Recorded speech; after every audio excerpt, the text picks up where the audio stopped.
Шановні друзі, я радий оголосити тему першої панельної дискусії. Макроекономічна і фінансова ситуація в Україні. Поточний стан і перспективи. Та надати слово її модератору Андрію Гундеру, президенту Американської торгівельної палати в Україні, який і оголосить всіх учасників. Good afternoon. Well, welcome back, ladies and gentlemen. If we could take your chairs, take your seats, please. And I'm delighted to welcome you to the panel. It's called Macroeconomic and Financial Situation in Ukraine, Current Conditions and Outlook. Ladies and gentlemen, if you could take your chairs, please. Ladies and gentlemen, if you can please take your chairs and we're ready to start. Thank you. Thank you for being so kind. Thank you. So I'm delighted to welcome the panel. Welcome back Dmytro Shymkiv, Deputy Head of the Presidential Administration of Ukraine. Serhii Nikolaichuk from the National Bank of Ukraine. Serhii is the Head of the Monetary Policy and Economic Analysis Department. Timothy Ash, just arrived from Turkey, from Nomura International. Vadim Khramov, Bank of Merill Lynch. Olexandr, Valchyshen, Head of Research Department, ICU, and Dominique, Country Head of Ukraine&Kazakhstan, BNP Paribas. So, I think in terms of just setting the tone, if I can start, Tim, with you. I mean, you in London, you know, you've been following Ukraine just for over a decade now, as long as I can remember, for so many years. So, if you could just set the tone, I mean, what are you seeing in London? I mean, we're seeing you know, a lot of positive news coming out, but the reality still is how we're being perceived. So what is the view you see in London of the perception that's going on? Timothy. Yeah. Hello. Okay. Okay, well actually I covered Ukraine close to 30 years, okay. But anyway, never mind, that's maybe too long. I guess, you know, I'm a macro guy, and you know, I cover Russia, Ukraine, and the region, and it's mostly fixed income, so that's kind of my perspective. And when I look at the Ukraine story, for me, it's very binary, essentially. From one perspective, you know, and I'm not a micro guy, so we're clearly not dealing with, you know, enterprises and corruption, all those kind of issues that I think we talked about in the first panel. It's very much top-down. You know, public finances, balance of payments, you know, macro stabilization and all that kind of stuff. And from the positive thing, you know, I see certainly in the Ministry of Finance and the National Bank of Ukraine a sea change, a really remarkable turnaround in the quality of the personnel that we're dealing with. I mean, I think, you know, it's the best by far that we've seen in terms of the certainly top echelons of the National Bank and the Ministry of Finance. And I think very much it's international standard. I mean, if you took out the management of the National Bank, you could put it into the management probably of the National Bank of Poland or the Central Bank of Turkey. I mean, it's that good. So the people that are making the big decisions in terms of the Ministry of Finance and National Bank, you know, are very impressive. And, you know, so we're seeing some pretty good policy decisions, and you know, if you look at the cross of the range in terms of National Bank policy, Ministry of Finance policy, I guess energy policy around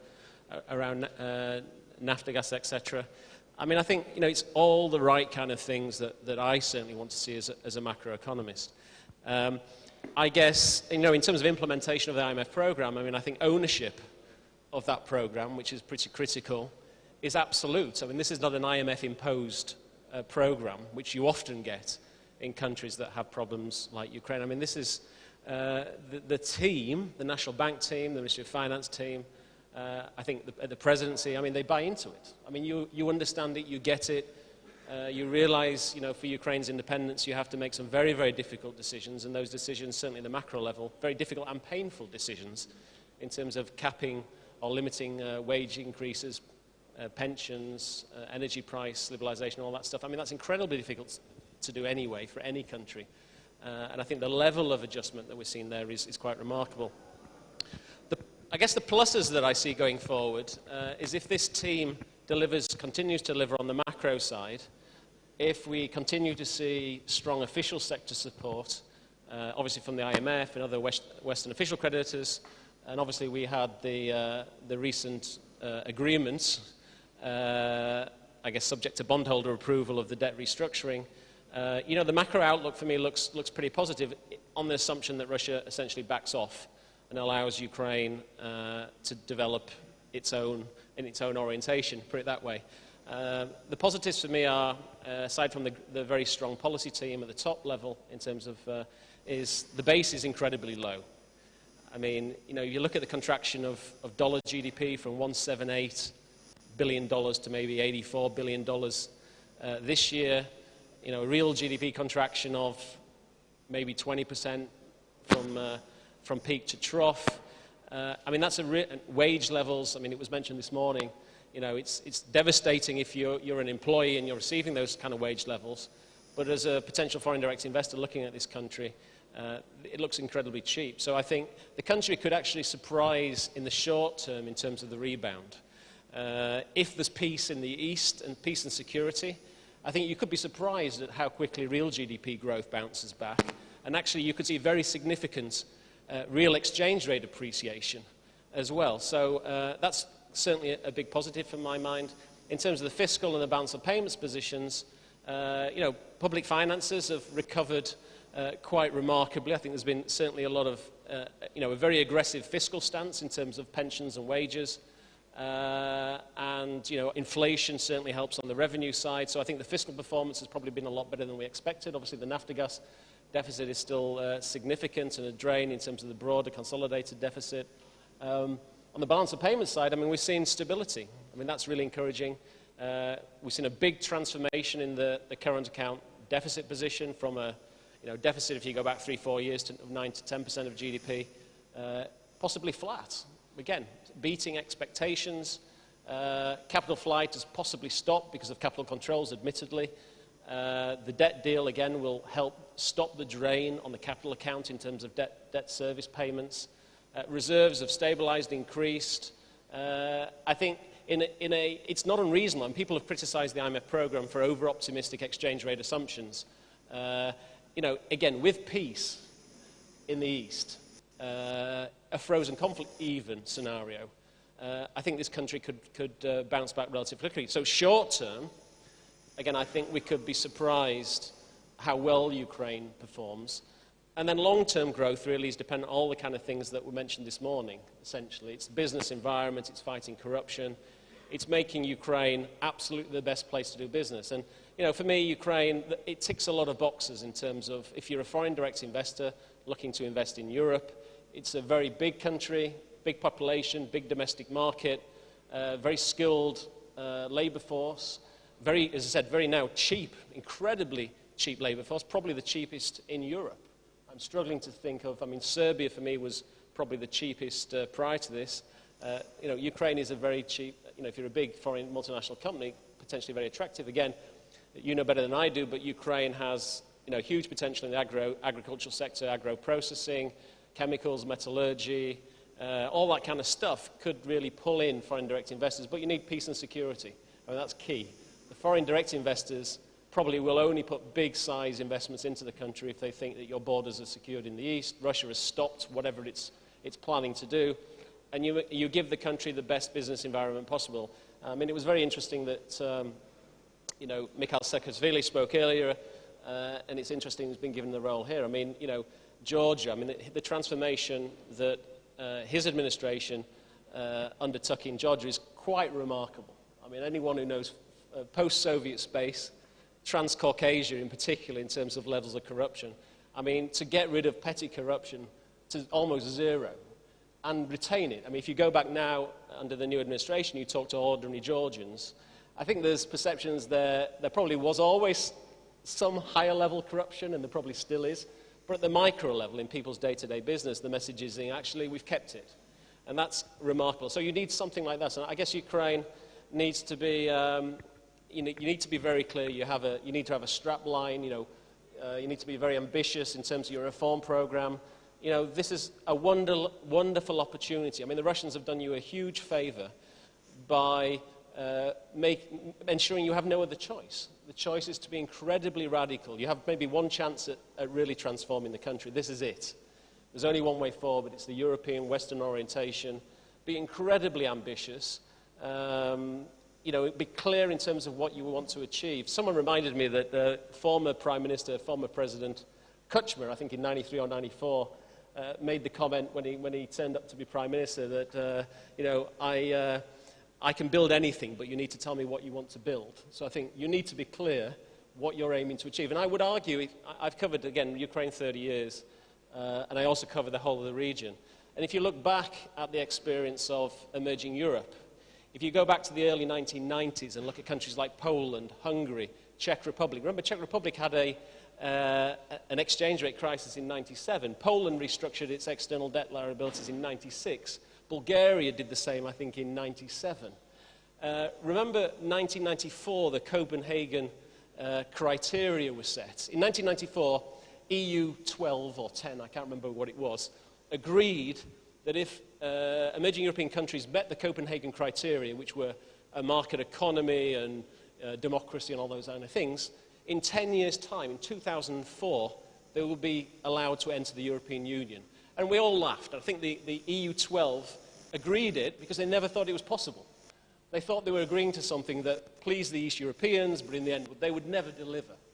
But actually having that target, 2024, 10 years, if you meet these very clear, specific set of targets, you will join the European Union. It forces change. It really does. And I think whether or not we know what the European Union's like. I mean, they're full of their own problems. Enlargement is not really, the flavor of the month. They're never going to agree to give you a date. But I think, for your own good, it's good to set a date that's reasonably realistic, whether it's 10 years or whatever. Have a clear set of criteria that we're going to meet. You can take the Copenhagen criteria, for example, and say, in 10 years' time, we're going to meet these criteria. And let's see what happens in 10 years when, what the European Union looks like, but we're going to be ready. And this is going to be an anchor for those kind of micro-reforms that you need to do. And that will be possibly an anchor for foreign direct investment flows into the country. Just last thing, and I think you're going to huck me off the stage in terms of my commentary. I just came from Turkey, and I cover Turkey as well. I've covered it for a long time. And this idea of this anchor, this reform anchor, I mean, under AKP, the administration, until 2011, the country transformed remarkably and made real and significant reforms, both in terms of the economic space and in terms of democracy. And the key really is until 2011, the country had a realistic EU accession anchor. And then basically Merkel and Sarkozy started talking about the privileged partnership. The Turks realized the Europeans weren't serious. The Turks backed off. And since 2011, I would argue, in terms of the reform momentum in Turkey, it's gone backwards. Because essentially there is no anchor. You need a real anchor for this country. And I think in the end, you've set your own direction towards the European Union. It doesn't really matter whether or not you join the European Union, but if you meet the criteria that you're targeting, Ukraine will be transformed to a country that is pretty remarkable. And going back to people like Ali Babajan, the former Deputy Prime Minister, current Deputy Prime Minister of Turkey, always argued that, whether or not we join the European Union in the end, if we follow that, if we progress towards that goal, at the end, we'll have transformed ourselves into somewhere that is a really remarkable country, and we'll then make our own choice whether or not we want into the country. But I guess the anchor is the important one. So I'm optimistic. I think macro stabilization can happen next year, assuming the Russians stay out. Could you give us some numbers on that? Some numbers. Well, numbers. Current accounts I can see flat current account position. Maybe even a surplus. That's not impossible to imagine. Growth, it's finger in the air stuff. The base is very, very low, but a positive number, 2-3% growth is possible, right? And I could see really significant real exchange rate appreciation next year, assuming again the Russians stay out. Inflation is very high, but it could crash lower given exchange rate stability. We've seen it in many, many countries. But obviously the key is the security situation, political stability, maintenance of the reform coalition, backing reform legislation as it comes through, I guess. Okay, thanks, Tim. Serhii Nikolaichuk from the National Bank. In terms of the macro numbers, what are you looking at for 2016? And yes, Valeria Gondrio, she was extremely positive in terms of saying almost all the reforms she had planned, she's already almost achieved. So, I mean, what is your focus now of the National Bank? And in terms of what kind of numbers are you looking at for next year?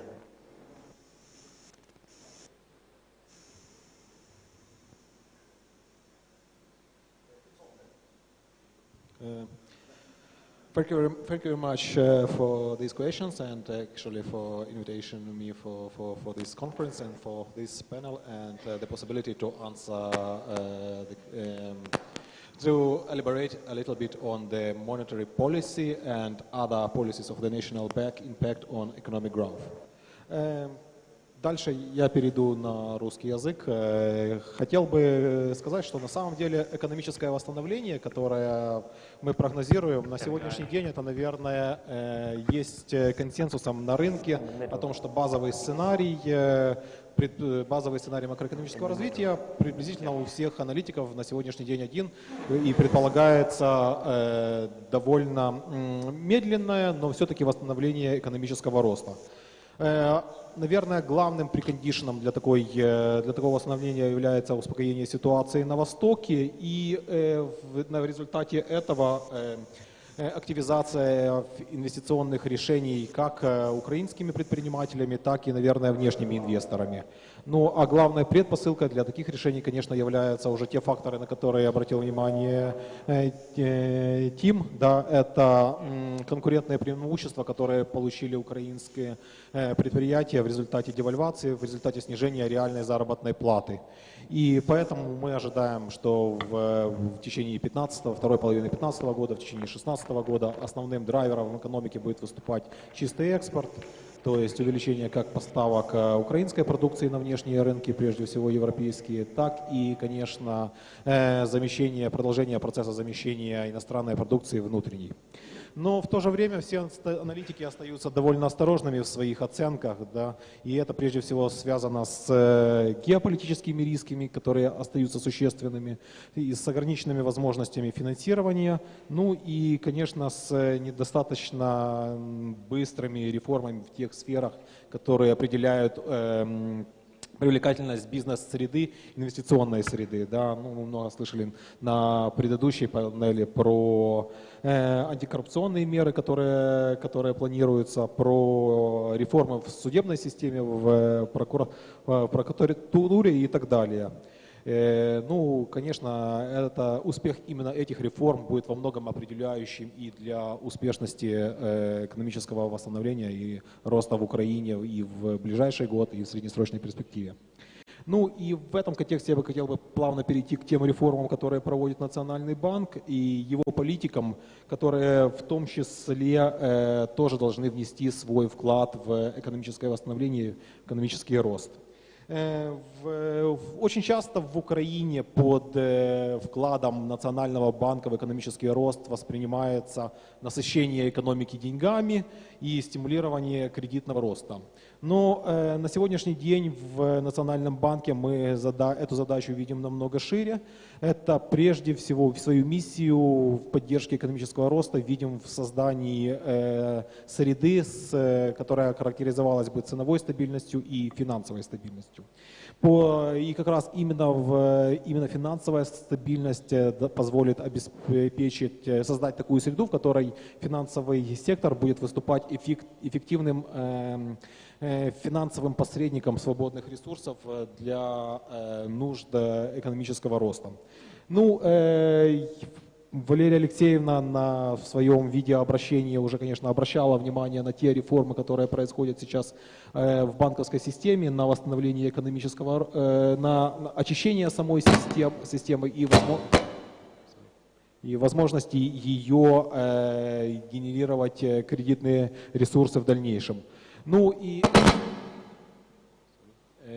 я бы хотел обратить внимание здесь всего лишь на несколько аспектов.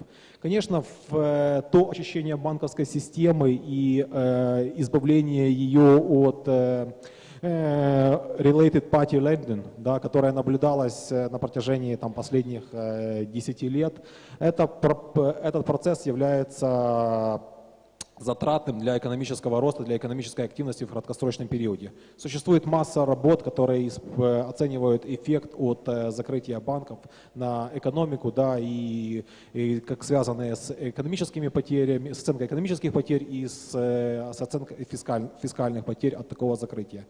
Но в то же время обычно все эти краткосрочные потери, они компенсируются долгосрочными выгодами.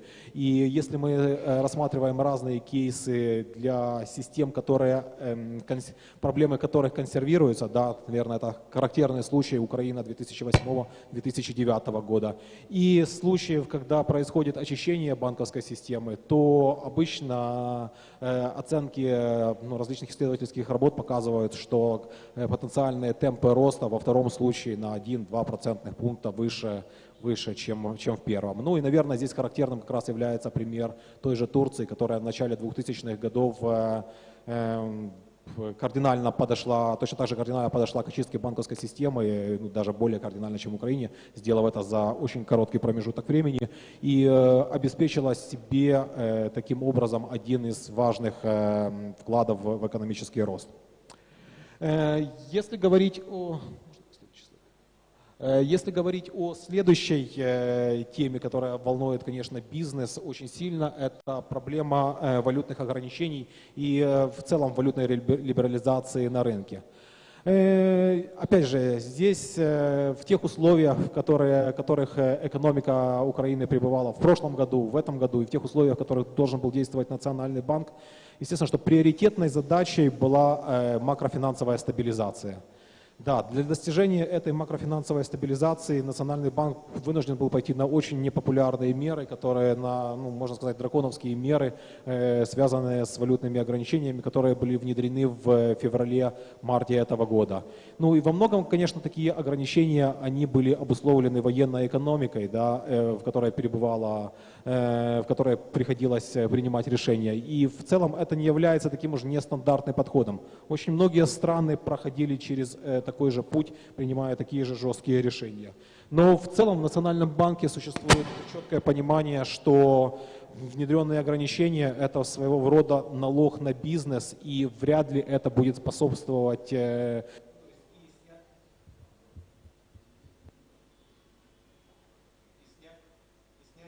ограничений. Конечно, это будет как раз одним из тех стимулов, которые позволят экономике Украины получить дополнительный толчок во второй половине этого года и в следующем году. Ну, здесь, опять же, к сожалению, в условиях тех рисков, в которых проводится политика, вряд ли можно ожидать, что это снижение всех ограничений будет очень быстрым или очень резким. Все будет зависеть от отдельных preconditions, да, которые четко прописаны в программе с Международным валютным фондом и определены в той roadmap, который был разработан совместно с экспертами. Но, кроме того, опять же, задача состоит не только в снятии тех ограничений, которые были наложены для макрофинансовой стабилизации, но и в более широком подходе, в целом пересмотре концепции валютного регулирования, которая была заложена еще в 1993 году с декретом про валютное регулирование. И сейчас уже началась довольно активная работа в этом плане в общении как с различными аналитическими центрами, так и с представителями бизнеса. В понедельник состоялась в Национальном банке конференция, встреча по этому вопросу, и рассматривается сейчас как бы на концептуальном уровне подход к отмене этого декрета и к переходу к более либеральному валютному законодательству. Ну и последняя сфера, которая как раз уже является именно сферой моей ответственности, да, это монетарная политика. Национальный банк вынужден был существенно ужесточить свою монетарную политику в начале года для противодействия тем тенденциям, которые наблюдались, негативному давлению на валютном рынке и росту инфляции. Опять же, эти меры эти меры действительно показали свою эффективность. Мы наблюдаем уже устойчивую тенденцию к снижению инфляции. Да, она остается в годовом измерении все еще выше 50%, но уже последние 3 месяца в месячном измерении инфляция была близка к нулю. И что дает, соответственно, нам возможности для ослабления монетарной политики и, опять же, предоставления определенного стимула для экономики к возвращению к экономическому росту. Валерия Алексеевна уже анонсировала, что сегодня будет решение в 2 часа объявлено по нашей ключевой процентной ставке. Я, к сожалению, не могу сейчас его комментировать, да, но, возможно, уже после оглашения этого решения, после 2 часов, мы будем обсудить уже это решение более детально. Ну и последний месседж, то есть мы концентрируемся не только на ближайшей перспективе, у нас есть глобальная задача перехода к инфляционному таргетированию. На месяц назад правление Национального банка утвердило новый проект стратегии монетарной политики, который предусматривает переход к инфляционному таргетированию в следующем году. Нас очень часто критиковали за то, что не совсем понятны цели монетарной политики Национального банка, режим обменного курса, куда мы вообще двигаемся. И я надеюсь, что документ, который мы презентовали месяц назад, дает возможность увидеть, куда мы идем. И внедрение этого документа, внедрение этой стратегии позволит как раз обеспечить ценовую стабильность, то есть низкую и стабильную инфляцию, что опять же будет тем необходимым условием для стабильного экономического роста в среднесрочной перспективе. Спасибо. Dominique Minu, you are on the ground running a bank in Ukraine. So instead of sort of from an analytical perspective, from a practical perspective on the ground, I mean, what have you been seeing over the last 12, 18 months? And what is your forecast for the next, for 2016? I wish I could answer like the Canadian ambassador about the red period. Well, I'm very careful when listening at all the macroeconomic news because they shape the way Ukraine is looked from the headquarters. We always have a perception gap. We are the biggest French investors in Ukraine. But a bank is not only a direct investor, it's an indirect investor. Because a lot of your money, when you invest, you prefer to place it with safe banks. And so we have a privileged role there. What I can say is I share the views of Timothy on the fact that indeed, in 5 years, this country could be 4 times richer. The question is, how do we go from now to there? At the moment, we have a lot of international help. We have many conferences, maybe a bit too many, but after all, they bring tourists as well. And I remember the first time I was in Odessa in '89. Okay. I've been following this part of the world for quite a while, since my first trip to Moscow in '73. So this gave me a bit of gray hair. In '89, remember, the Polish people were coming to Ukraine to buy food. You know, there used to be a Soviet joke, what is a Polish sandwich? It's a coupon for ham between 2 coupons for bread. See where Poland is today, see where Ukraine is. Of course, it's a lot more difficult from a post-Soviet perspective. So what is to be done? We have a lot of international help, and de facto I would argue that the more international help we have, the less the financial markets could play a role. Because you never restructure debt from the IMF, debt from the World Bank, or debt from EBRD. And the more you have help from these institutions, the less you can have money from the financial markets. We need to transform this help into maybe to launch an international investment fund for Ukraine. What do I mean? Today we have a lifeblood And this is money from the IMF. I mean, Timothy, I mean, we may... And we need to transform this into a sort of guarantee that could be given to investors willing to take the risk to come to Ukraine. Why? Because we need new money, we need new jobs, we need new investments. You mentioned a few of them, but they're not enough. They're certainly not enough. And we need to find and to create mechanism to attract foreign investors. As I said, we have the perception gap. Each time you see Ukraine on TV, let's say it's Donetsk, it's the Crimea being cut off, it's maybe the threat from Transnistria. De facto, we look more at the black holes surrounding Ukraine than at the reality. And if we could make at least, for example, Lviv and Odessa, two of the most popular touristical places, that would transform the view of many people. So, in short, I'm extremely optimistic for Ukraine, but it depends on all of us.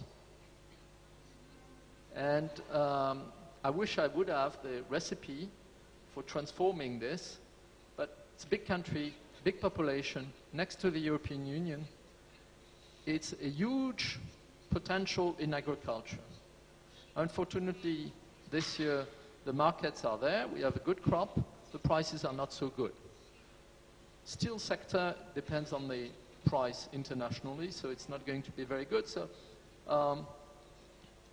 all of this maybe is not very structured normally, what you get from a French person who is supposed to be very structured, but I'm a big believer in Ukraine. We are big believers because we see the incredible job that the National Bank has done in, cutting the number of banks by a third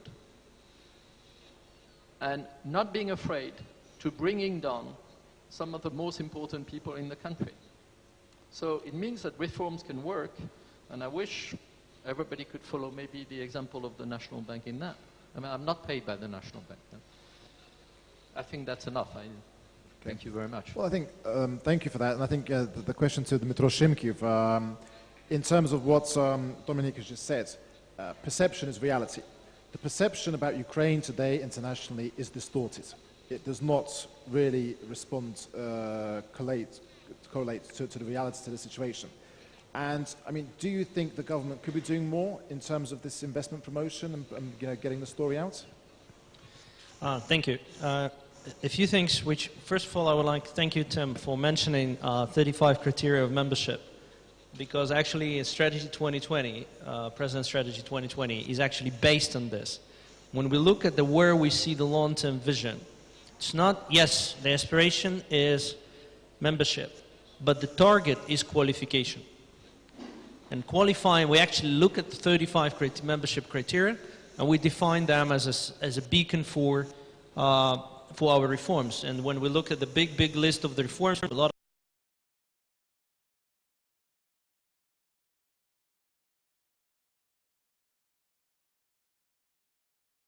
that's all we have to do. I've already mentioned a few things that we have to do first, but I would like to go to some of the numbers.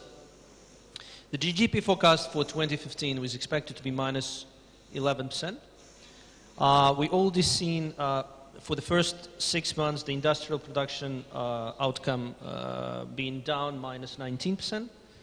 And we also see a recovery in a few areas like agriculture and some of the manufacturing.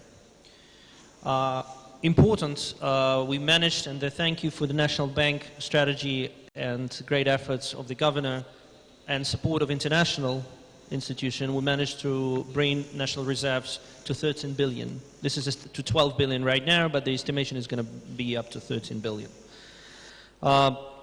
We have high inflation, but we need to remember that back in April we increased prices, gas prices, in household, so the cost of housing in Ukraine increased significantly. And that's actually impacted all the indicators. I think that next year we'll have much more balanced picture when we will be looking at the financial numbers for the country, as well as all different numbers for macro area. We even in July we have 2% drop in inflation, consumer inflation on CPI. Now, back to the attracting investments. And this is critical. I think that debt restructuring was extremely important. And again, a lot of speculation back last week on Monday. There was a lot of talks, will the parliament vote or not? We got more than 300 votes. There was a lot of help of international support. Big thank you. But again, we managed to do that. What it gives a significant cut. It gives a breathing time. And the creditor become an interested party for the growth of Ukraine. Despite all the speculation on the market, that's important. Because when the creditor is interested in your growth, they're actually interested that the credit rating is changed. Because when you look today at what the main problem Ukrainian companies have in Ukraine is a credit rating. Anybody who operates, and I mentioned the company who are doing investments, it's availability of the money. Down to the earth, availability of the money. That's why people are here, because they can actually bring private money more easily today than actually state money sometimes. We get IMF, we get World Bank, we get member states, and then there is a gap, because all structured financing has a kind of restriction when they see triple C. They just see and they say, sorry. It's prepayment on investments, a lot of different things. Many talks have been taking place about establishing a fund, and there are a lot of discussion. Happens to be involved in this. The question is, who's going to chip in? And I want to also to kind of, I know that everybody initially tends to Minister of Finance and Minister of Foreign Affairs. And Minister of Finance and Foreign Affairs in many countries says, look, we already helping. International institutions says, look, we already helping. So the question of international community, and again, we need to compare Greece versus Ukraine, and we're going to bring this topic again and again. 1.8 versus 56, I think it's a big difference. And we would expect more. If we can't get more money, help us to get that triple C in some form of attracting money to Ukrainian business. As one step, which took place already, is we got a loan from European Investment Bank, which is offering, it's a 400 million, which goes to finance small and medium business. And this is a project which is currently taking place with the Ministry of Finance. And the Ministry of Finance today needs some help in structuring this so that actually the money goes to small and medium business. Because for them, again, we're going to see here today the story from the National Bank, but the previous number, 30 plus, was a challenging thing for any business. And when I was in Berlin, I asked the German business people, it was like, think about that number and your decision on investment scenarios of borrowing. It's something challenging. So this is a challenge where we see and where we're looking for the help from international communities bringing funds. I think in the short-term perspective, we'll see more small and medium investors coming in the country in exploring opportunities versus big investment and big projects and big companies. What government is doing? As a part of actually a reform agenda, we have a group which is focusing on promotion in Ukraine.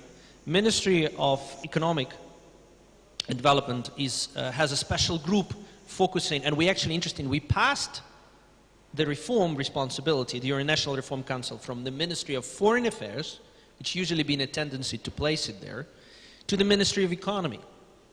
Why? Because attracting investment and promoting of Ukraine is exactly about economy. This is a conscious decisions of the government. And that's what's happening now. It's established. You look at our ambassadors in Europe today. One of the best class ambassadors who are actually doing everything possible to bring investments in Ukraine. So this is area one. Second is investors who currently operate in Ukraine.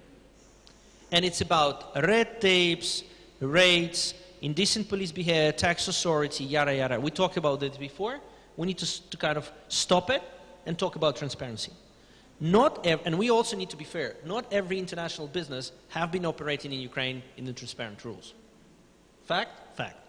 But I think we need to bring it to the level where it's become transparent, because return on investments and the growth in Ukraine can be much higher. So, to sum up, next year, the vision and the perspective that have been stated by the cabinet, we are looking for the growth next year. I think that for the help of international community of bringing real project and real investment scenarios plus privatization is a real thing that is on the table, and there is a consensus in with the President and Prime Minister on this. In the Parliament, majority of the Parliament is pro privatization, etc., and attracting business. But at the same time, one of the elephant in the room, which still remains and still not resolved, is the sales of land. Removing moratorium. And unfortunately, this subject is still a political debate versus a already made decision. Finally, big thank you for the National Bank of Ukraine. Amazing results. Very, very strong focused, very energetic, and I think big, again, thank you for any investor who are doing and exploring and going in investment in Ukraine. And there was more stories to come, believe me. Unfortunately, the military situation creates negative cases for us. Dominique, please. It's not every day I have the chance to sit next to the deputy head of the President administration, Mr. Shymkiv. Can you organize that we have more than 1 year visa for foreign investors? Because every year I'm spending 6 weeks trying to get my new visa. I would love to have a 5-year visa. I would pay for it. I think all of us would. And I think it would be just a show of opening the country. It's not a very tangible proposal. Yeah, I have a counter proposal. I would like to ask, and it was already committed from European Union, that visa liberalization take place. I'm all for it. Look, I'm all for it. That would be the best thing we could offer Ukraine today. It would be also, it's not only a gift, it would indicate to some other countries that if they do not behave in a civilized way, they can't get I think that's a good treatment. proposal. I think I see Dmytro's noted it down. So, Vadim Khramov, I mean, going back, Bank of America, Merill Lynch, you're in London, you're sitting here today in Odessa, hearing what the panel's saying. I mean, in terms of bringing funds into Ukraine, I mean, what you're seeing in London and what you're hearing today, I mean, is there any correlation to this? Well, let me first of all say there are no branches of Bank of America in Ukraine, as far as you noticed. There is no Bank of America in Ukraine at all. But Ukraine business is the third largest business for Bank of America in the region, after Russia and Turkey. So we had a massive amount of transaction in 2013, 2012, and before that. So there is a strong interest to continue this business. We primarily do fixed income instruments, currencies, and use of the local debt. Clearly the crisis changed the situation a lot, but I talk to a lot of investors, as Tim does, I would say, on an everyday basis. Our clients were involved in debt restructuring procedure, and clearly we are following the situation very closely. As you said, the major concern for us from macro perspective is first of all recovery and capital inflows and foreign direct investment that should take place, but there are a lot of risks over here. I would say all my colleagues are relatively optimistic. I would say from the investor perspective, from our clients to whom I talk, there is a difference between optimistic and being hopeful. I would say many people are very hopeful that Ukraine can make it, but I would say there are a lot of challenges ahead. If you look a little forward, right, we don't really expect any quick recovery, unfortunately, in Ukraine. So it's going to be so-called L-shaped recovery, in a sense that growth will not pick up quickly because industrial base in eastern regions is destroyed. There is no way it can recover quickly. Clearly, currency devaluation is a good incentive for exports, but so far we don't really see it in data. Exports doesn't really go up, unfortunately, right? So as Tim said, current account is roughly balanced. We project small deficit for this year and next year, and we still think that structurally current account deficit will take place, but very small, depending on energy prices. Looking forward, we're relatively on the pessimistic side for the next year. We expect zero growth next year. You can say it might be a little bit positive just because the base of this year is very low. But looking forward, it will take some time for Ukraine's economy to go up. I would say potential growth rates can be from 3 to 5% a year, depending on reforms, depending on capital inflows and the FDIs. I would say from our clients' perspective, the major concern is capital inflows. So debt restructuring deal is over, almost all, clearly subject to the approval of bondholders, but I'm pretty hopeful that it will be finished. All financing that Ukraine receives is clearly IMFs and other IFIs. But if you look forward just 4 years down the road and you look at the financing needs, Ukraine would probably have to issue about $3 billion a year in Eurobonds, meaning Ministry of Finance would have to borrow externally roughly $3 billion a year just to finance IMF program and all loans it took currently, right? So it's a tough decision. I don't really know many countries issuing $3 billion every single year on a 10-year horizon, right? It's relatively tough. So all this official debt that Ukraine received would have to be substituted with private sector debt. This is the goal of the IMF program. That's how the IMF works, and that's what they want to do. It's a very challenging task, frankly, and it's a very challenging task. So we talked with Serhii about NBU reserves, because clearly IMF gave some money to boost reserves. And the way to compensate and pay out of reserves in the future is our capital inflows, right, and FDI. So this is clearly the major concern for us. When you see Ukraine on TV, on European channels, and you see conflict in the East, war with Russia, this is not a good environment for investment, unfortunately, right? So risks are relatively high. Investors, FDI investors are clearly concerned that frozen conflict will remain and pressures from Russia will continue. I would say from investors' perspective, you can say, even if there is a frozen conflict, that is fine to invest money in the country. There are numerous examples across the world that frozen conflict persists. There is additional risk premium for it, but people still do invest money in these countries. Problem is that Russia will be putting pressures, and this is not just a frozen conflict. When people think about it, like clients I talk to, they basically say, if Russia's goal is to undermine the credibility of reforms and investment in this country, it will be in pressures, unfortunately, right? So that's why you need double effort to overcome it. I'm pretty optimistic on my personal side about what can happen in this country 5 years down the road, but still you have probably a few years of very tough economic reforms that you just started. From international perspective, you're just in the beginning. Over the last year and a half, clearly we see probably one of the best governments Ukraine ever had. That's no question about it. National Bank of Ukraine is extremely good in terms of monetary policy decisions and normalizing macro-financial situation. Clearly, exchange rate devaluation was necessary to the levels it took place. That was very tough. The next phase should be gradual easing of capital controls over the next year or year and a half. The faster it happens, the better. We personally disagree with the IMF that reserves has to be boosted massively and quickly. We think capital controls should be eased and reserve accumulation should go on a much slower basis, letting the economy grow. If it happens over time, over the next 12 months, you might see some boost in confidence, looking forward. And that might bring some investment in the country. Clearly, from investors' perspective, in fixed income instruments, yields are very attractive. Clearly, it's a risk-reward ratio. I think it's a matter of time when more people will be getting in, people will forget about the conflict, and they will be more focused on the reforms that are taking place right now. Olexandr, Valchyshen, ICU, let me bring you in this. Do you agree with Vadim about this L-shaped growth? Or, if we go sector-specific, do you think there's any sectors that could really surprise us over the next 24 months?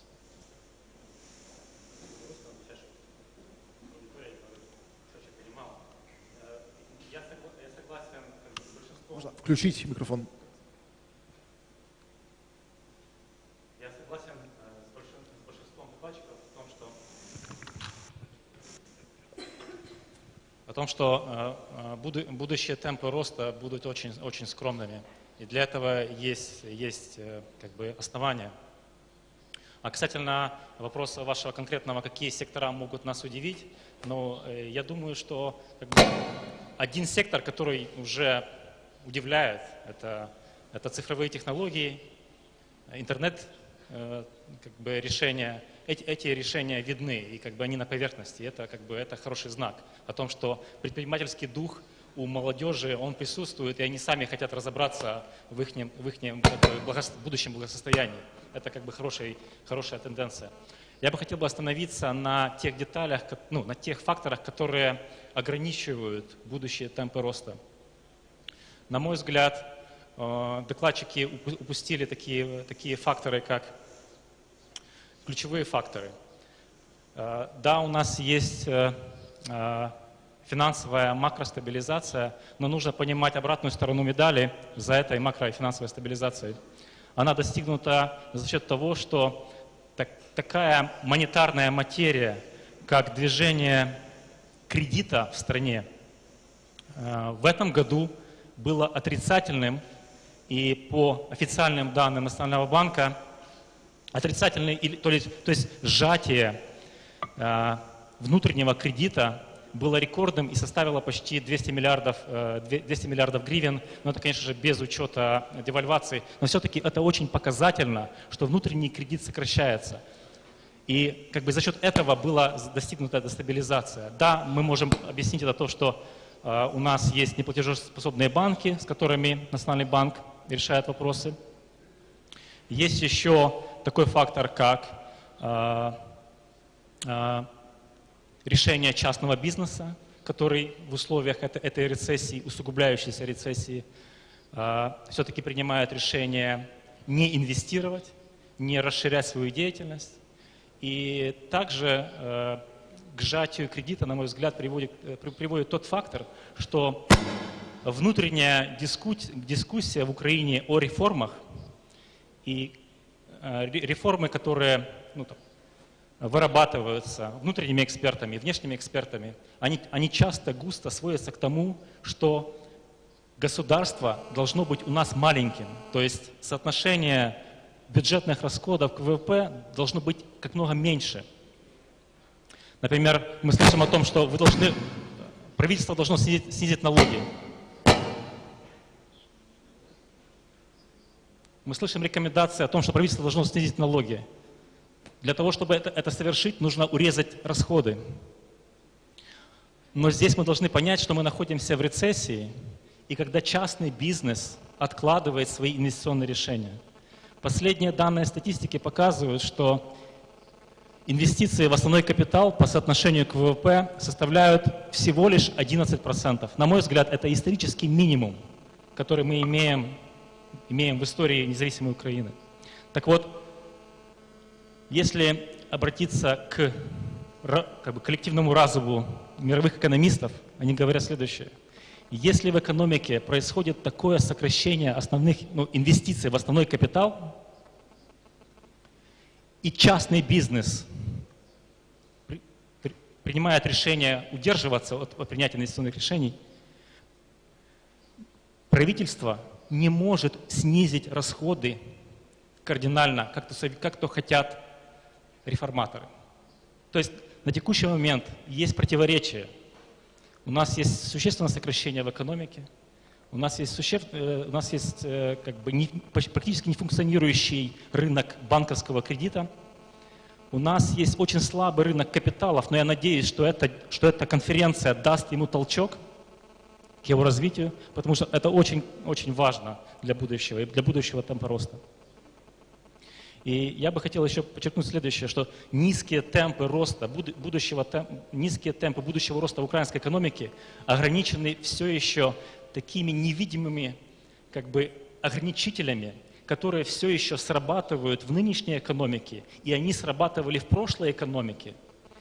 И прошлая экономика привела к этой рецессии. Я только назову один из них. Это преимущественное доминирование валютных заимствований в корпоративном секторе и в государственном секторе. На мой взгляд, политика поддержания стабильного валютного курса, которая была при прошлой монетарной политике, она привила неправильные ожидания по поводу способности власти поддержать курс. Это не должно происходить. И опять же, если власти и ее официальные кредиторы концентрируются на том, что страна должна нарастить валютные резервы, это одна из ключевых целей стабилизации, это все еще прививает частный сектор, опять же, к той же самой привычке, что якобы власть сможет обеспечить стабильность.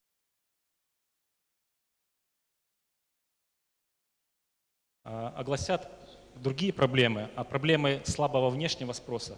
Так вот, внешняя экономика не настолько сильна, чтобы украинский экспорт в будущем рос быстрыми темпами, чтобы восстанавливать валютные резервы теми темпами, чтобы они составили того размера, когда стабильность валютного курса уже не стоит под вопросом. То есть многие проблемы, которые сыграли в эту рецессию, они все еще продолжаются. И опять же, одна из ключевых тем нашей панели, она фокусируется на том, как стране лучше привлечь иностранные инвестиции. Мои коллеги говорили о том, что инвестиции преимущественно должны быть в форме прямых иностранных инвестиций. Но все-таки часто-густо в страну приходят инвестиции в виде кредита в иностранной валюте. А кредит в иностранной валюте – это дорога к будущему кризису. Так вот, будущая финансовая политика, монетарная политика должны минимизировать рост задолженности правительства в иностранных валютах. Это одна из ключевых дорог для стабильного экономического роста. Would you like to follow up on that? There is an additional advisory which is sometimes getting is also in this given circumstances you can't reduce taxes, you should increase them. And there is a strong position of the government that we don't want to do this, even though that we have to have high expenditures. In terms of cutting costs, I've already mentioned in the previous panel, but the National Bank of Ukraine managed to cut their budget by 6 billion hryvnias. They managed to reduce enormous amount of employees. This is a presidential administration last year being reduced by 27%. At the same time, we do have an opposite on the cost structure of the government where the 5% of GDP we're spending on the military. It's a necessity for us in the given circumstances. If you look at average other countries in Europe, it's 2%, which is requirements of NATO. So the other initiatives that we do with the court reform, putting a pressure to increase budget, at the same time, the recipe for any reform agenda is actually cutting. And the biggest piece in our current relationship of the cost to GDP is the debt on Naftogaz, which is an area where we're fixing it through increasing tariffs and fixing the problem of avoiding that of Naftogaz, even though the electronics trying to interfere in this process, because this is again the strategy that the government has. It's first time in the years to come where the government focuses on this and making sure that the problem that always been a hidden, it's very few countries, actually I don't know many countries in the world who've been talking, do we look cost with GDP, cost to GDP with Naftogaz or without Naftogaz? And the government making very, very strategic focus. We're looking at everything. There will be no such thing as with or without. There will be general cost of the state. Sorry, this is important comment. Rearranged lunch time at 10 minutes. But Dmytro? I just want to add a couple of things that the government doing. I didn't forget to mention. As an initiative to run conferences across the globe to present Ukrainian government, we recently had a big event in Washington, D.C., where the Prime Minister was the big group of reformers from the Ukrainian government, Ministry of Finance, Ministry of Agriculture, Ministry of Economy, Ministry of Infrastructure, the head of the fiscal service, state property fund, me, and other people were there where we told the story about Ukraine in a very, very open discussion with investors in DC. There will be on 23rd of October, there will be a similar event in Berlin, organized with in the dialogue with the German investors. There is discussion about similar event in Paris. So there is a strong focus to bring the Ukrainian government and talk about absolutely different stories. And we also need to remember that one of the Russian strategies is Ukraine as a failed state. So a lot of stories that he sometimes are circulated and are generated just to stop the story that Ukraine wants to tell. So if there are no questions, all that I'm left to do is to thank this excellent panel. Dmytro Shymkiv, Serhii Nikolaichuk, Timothy Ash, Vadim Khramov, Olexandr Valchyshen, and Dominique for their extremely valuable insights and views on the macro. So once again, gentlemen, thank you very much. And I invite you all now to lunch. So bon appetit and thank you.